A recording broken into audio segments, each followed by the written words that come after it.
Shalom, saudara-saudara yang terkasih dalam nama Tuhan Yesus Kristus. Selamat hari Minggu.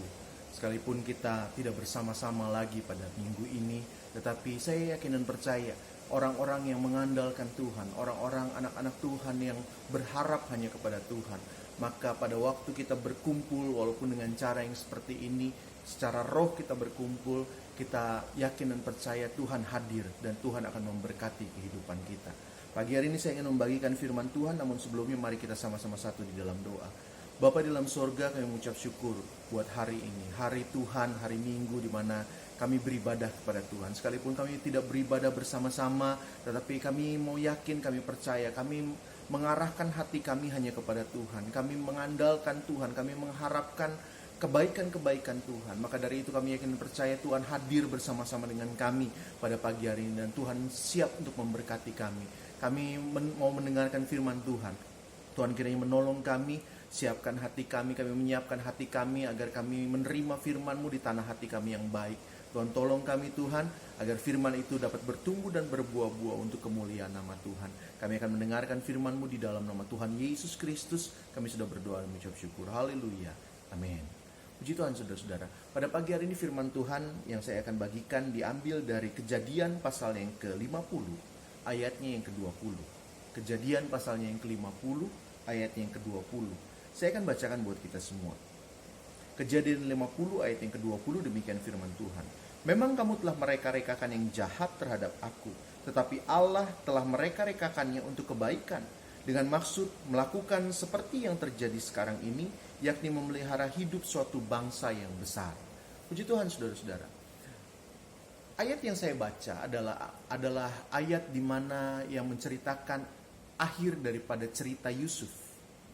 Kita tahu bersama tentang cerita Yusuf.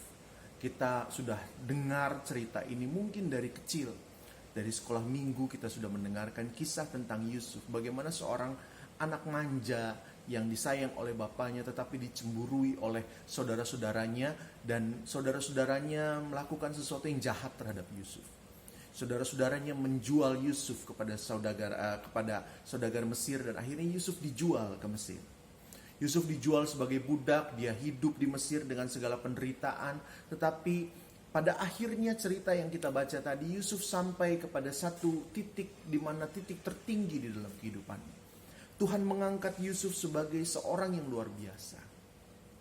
Pada pagi hari ini saudara-saudara, saya ingin membagikan kepada kita semua. Ada satu rahasia kenapa Yusuf bisa menjadi seorang yang hebat. Rahasia kenapa Yusuf menjadi seorang yang dipakai Tuhan secara luar biasa. Apa rahasia itu? Saya belajar dari kehidupan Yusuf bahwa Yusuf mengizinkan Allah untuk memproses kehidupan. Yusuf mengizinkan Allah untuk hadir dan memproses kehidupan Yusuf. Lewat segala yang terjadi, Yusuf mungkin merasa bahwa dia menerima satu perlakuan yang gak layak. Yusuf mungkin merasa bahwa dia menerima satu perlakuan yang gak adil. Apa yang sudah Yusuf lakukan sehingga membuat dia dibuang seperti itu? Apa yang Yusuf lakukan sehingga dia harus menjadi seorang budak di negara orang lain? Dia harus dipisahkan dari orang tuanya. Dia seorang anak yang diperlakukan dengan sangat baik oleh ayahnya. Dia anak yang diperlakukan dengan istimewa oleh ayahnya. Tetapi satu waktu di dalam kehidupannya dia harus dipisahkan dari kehidupan itu, dan dia harus menjalani satu kehidupan yang buruk. Tetapi saudara-saudara, yang saya pelajari pada pagi hari ini, yang kita akan pelajari pada pagi hari ini, sekalipun Yusuf dibawa untuk masuk ke dalam satu keadaan yang tidak mengenakan, Yusuf dibawa untuk masuk ke dalam satu peristiwa yang gak adil buat Yusuf. Tetapi dia mengizinkan Allah untuk memproses kehidupannya. Dia mengizinkan Tuhan. Tuhan membawa dia masuk ke dalam satu keadaan di mana dia ada di rumah Potifar. Dia menjadi budak, dia menjadi seorang yang gak seharusnya dia menjadi seperti itu. Tetapi dia izinkan Allah untuk proses hidupnya. Ada satu kesempatan yang Yusuf bisa ambil, di mana istri Potifar mulai merayu Yusuf untuk tidur dengan dia. Seharusnya saudara-saudara, sebagai seorang yang sudah merasa ditinggalkan, sebagai seorang yang sudah merasa merasa diperlakukan tidak adil, ini kesempatan emas buat Yusuf. Dia bisa jadi simpatannya istri Potifar dan dia bisa mendapatkan fasilitas-fasilitas yang lebih. Tetapi sebagai seorang anak Tuhan, Yusuf memelihara integritasnya. Yusuf tahu, Yusuf sadar bahwa dia sedang ada di dalam satu proses. Dan dia izinkan Allah untuk memproses hidupnya. Dia tetap mempertahankan integritasnya. Dia tetap berlaku sebagai seorang anak Tuhan. Gak cuma sampai di situ, tetapi dia dibawa lagi masuk ke dalam penjara. Dia menerima satu pengharapan yang kosong dari juru roti, juru minuman raja. Tetapi dia tetap pertahankan integritasnya. Saudara-saudara yang saya mau bagikan pada pagi hari ini, bukankah kita juga ada di dalam keadaan yang mungkin tidak seperti Yusuf, tetapi mirip seperti itu. Kita ada dalam satu kondisi yang kita sendiri merasa, kenapa kok Tuhan biarkan seperti ini? Kita dibawa masuk, mungkin kita merasa saya lagi mencoba untuk sungguh-sungguh sama Tuhan. Tetapi Tuhan izinkan dengan adanya tragedi ini, dengan adanya pandemi COVID-19, semuanya jadi gak menentu. Keadaan ekonomi bangsa jadi gak menentu. Keadaan kita, di usaha kita, dagang kita, pekerjaan kita, jadi gak menentu. Tetapi ada satu hal yang harus kita sadari, saudara-saudara, bahwa saat-saat ini adalah saat-saat di mana Tuhan sedang mengizinkan sebuah proses terjadi dalam kehidupan kita. Tuhan sedang melihat setiap anak-anaknya. Apakah masih ada integritas dalam kehidupan anak-anak Tuhan? Saya bagikan pada pagi hari ini, mari saya ajak kita semua untuk tetap mempertahankan iman kita, tetap pertahankan integritas kita. Jangan biarkan keadaan membuat kita jadi kompromi dengan dosa. Sudahlah, Tuhan nggak perhatikan keadaan yang seperti ini, ya sudahlah. Ambil jalan yang ya menyimpang lah. Toh keadaannya seperti ini. Oh, Yusuf bisa ambil satu alasan. Udah nggak ada lagi pertolongan Tuhan. Tuhan nggak lihat lagi saya ada di satu negara, satu bangsa yang nggak kenal sama Allah. Jadi apa salahnya saya terima tawaran istri Potifar? Saya akan terima fasilitas yang bagus. Tetapi ini yang jadi pelajaran buat kita dari Yusuf. Dia tidak berkompromi untuk mempertahankan imannya.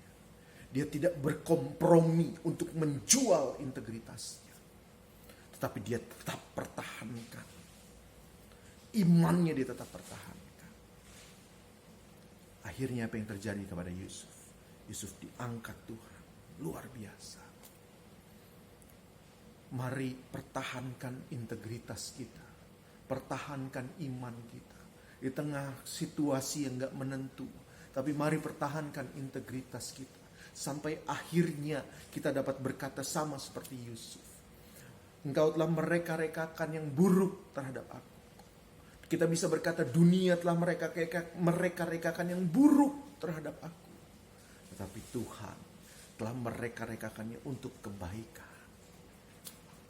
Atau yang bahasa Paulusnya berkata, kita tahu sekarang bahwa Allah turut bekerja di dalam segala sesuatu untuk mendatangkan kebaikan bagi orang-orang yang mengasihi Dia.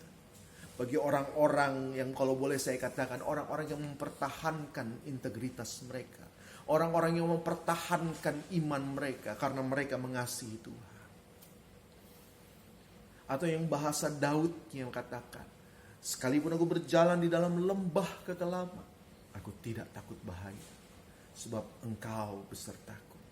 Gadamu dan tongkat, itulah yang menghibur aku. Waktu kita masuk ke dalam lembah kekelaman, keadaan yang tidak menentu buat kita, pertahankan integritas kita. Dan lihat satu saat nanti, pembelaan Tuhan akan terjadi dalam kehidupan kita. Puji Tuhan, firman Tuhan tidak saya panjang lebarkan, saudara-saudara. Mari kita kembali satu di dalam doa. Bapa di dalam sorga, kami mengucap syukur buat firman yang sudah dibagikan pada pagi hari ini. Tuhan kiranya menolong pada kami Tuhan, agar firman itu dapat menjadi rema di dalam kehidupan kami. Kami mengalami firman itu. Kami mau mempertahankan iman kami mau mempertahankan integritas kami. Tolong kami Tuhan, supaya kami mampu untuk melakukan itu semua. Tanpa Tuhan kami tidak mampu. Tanpa Tuhan kami tidak ada artinya. Tolong kami Tuhan, sehingga satu saat nanti kami boleh melihat bahwa kami tahu sekarang bahwa Allah turut bekerja di dalam segala sesuatu untuk mendatangkan kebaikan bagi kami yang mengasihi Tuhan. Tuhan kiranya memberkati anak-anak Tuhan yang mendengarkan pada pagi hari ini. Tuhan memberkati setiap usaha mereka, pekerjaan mereka, apapun yang mereka lakukan. Tuhan tolong buat menjadi berhasil. Di dalam keadaan yang seperti ini, kami berdoa agar Tuhan mengadakan pembedaan atas anak-anak yang berharap hanya kepada Tuhan. Tuhan kiranya menolong, memberikan kesehatan, kekuatan kepada kami Tuhan. Di tengah virus COVID-19 yang melanda saat ini, kami mohonkan perlindungan darah Kristus ada atas kami, atas keluarga kami, atas orang-orang yang kami kasihi. Tuhan menolong setiap kami Tuhan. Tuhan memberkati kami dengan limpah. Kami yakin dan percaya pertolongan dan penyertaan yang daripada Tuhan ada selalu beserta dengan kami. Kami yang mengangkat tangan kami pada pagi hari ini, kami yakin dan percaya berkat dan anugerah yang daripada Allah Bapa, kasih dan sayang Tuhan kita Yesus Kristus, serta persekutuan di dalam Roh Kudus selalu menyertai kami dan beserta dengan kami sampai Maranatha Tuhan Yesus datang pada kali yang kedua.